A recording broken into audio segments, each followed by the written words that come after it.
ট্রাইব্যুনালের রায় ও ইসির গেজেট প্রকাশের পরও ঢাকা দক্ষিণ সিটি কর্পোরেশন মেয়র হিসেবে ইশরাক হোসেনকে শপথ নিতে কেন দেয়া হচ্ছে না, প্রশাসনের কাছে জবাবদিহির দাবিতে সাধারণ ভোটারদের আয়োজনে নগর ভবন অবরোধ কর্মসূচি চলছে।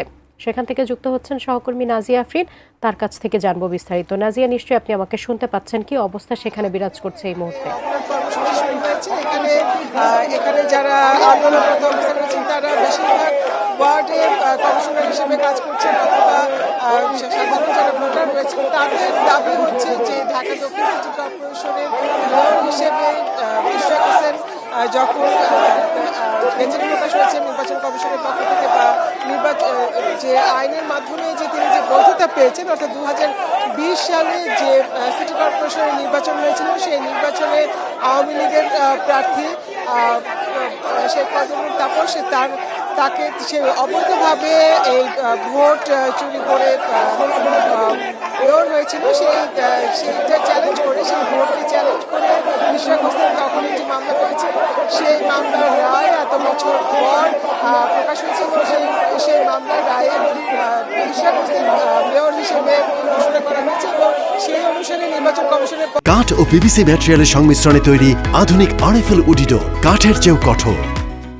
গেজেট প্রকাশ করা হয়েছে, কিন্তু তারপরও কি কারণে তাকে মেয়র শপথ নেওয়ার যে আনুষ্ঠানিকতাগুলো রয়েছে সেই আনুষ্ঠানিকতা কেন করা হচ্ছে না সেটি নিয়ে বারবার প্রশাসনের কাছে তারা এই বিষয়ে কোনো সদুত্তর দেয়নি এবং সেই কারণে এখানে যে কমিশনাররা রয়েছেন এবং যারা এখানে কর্মরত কর্মচারীরা রয়েছেন তারা দাবি করছেন যে নগর ভবনের যে নির্বাচিত মেয়র তাকে কেন এখানে নিয়ে আসা হচ্ছে না। এখানে যারা অবস্থান কর্মসূচিতে রয়েছেন তাদের সাথে আমরা একটু কথা বলছি।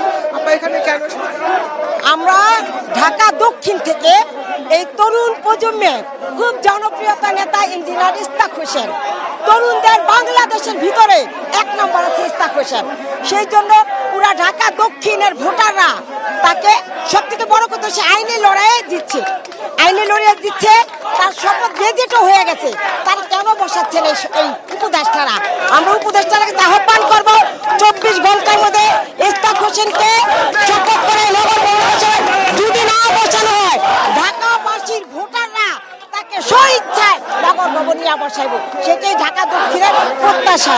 আর আপনারা এটা বুঝে না যে সেই তরুণ প্রজন্মে 1 নম্বর আমাদের মাননীয় চেয়ারম্যান সাহেব তাকে ডাইরেক্ট মেয়র দিছে। সে কতটুকু জনপ্রিয়তা অর্জন করছে, 5 বছরে ভীষণ জনপ্রিয়তা অর্জন করছে। প্রতিটা আন্দোলন সংগ্রামে দেখছেন সে কর্মীদের জন্য কি করেছে, পুলিশের থেকে কর্মীদের চিনাই নিয়ে আসছে, সবকিছু করছে। তো সেই জন্য আমরা ভোটাররা যদি সরকার এই উপদেষ্টারা ব্যবস্থা না নেয়, আমরা ভোটাররা ঢাকা দক্ষিণে স্বেচ্ছায় নগর ভবন বসাবো। মন্তব্য কি আপনার? আদালত কর্তৃক জনতার প্রতি যে শ্রদ্ধা দেখানো হয়েছে, কিন্তু বর্তমান সরকার সেটা কালক্ষেপণ করছেন, যার ফলশ্রুতিতে আজকে জনতা রোষানো জনতা একত্রিত হয়েছে এখানে এবং তাদের যে মনের প্রতিফলন এখানে ঘটাচ্ছে। আমরা আশা করব সরকার অর্থাৎ যথাযথ কর্তৃপক্ষ অনতিবিলম্বে ইঞ্জিনিয়ার ইশরাককে ঢাকা দক্ষিণের জনতার কল্যাণ করার জন্য, সিটি কর্পোরেশন উন্নয়ন করার জন্য অনতিবিলম্বে তাকে তার অধিকার ফিরে দিতে হবে এবং সেবা করার সুযোগ দিবে, এটা আমরা আশা করি। অন্যথায় আমরা আরও বড় আকারে এটা তীব্র প্রতিবাদ করবো, আমরা সুদৃষ্টি আমরা কামনা করি সরকারের। ধন্যবাদ। নগর ভবনে সকাল থেকে এখানে যারা কর্মকর্তা রয়েছেন তাদেরকে প্রবেশে বাধা দেওয়া হচ্ছে এবং এখানে তারা বলছেন যে না পর্যন্ত তারা এখানে অবস্থান কর্মসূচি করছেন। এখানে যারা অবস্থান নিয়েছেন তাদের আমাদের এই সংগ্রামে ঢাকা মহানগর দক্ষিণের সুযোগ্য সন্তান শেখ হোসেন খোকন মেয়র, তার সুযোগ্যই সন্তান এবং দক্ষিণের আমরা ইশরাক ভাইকে মেয়র হিসেবে দেখতে চাই।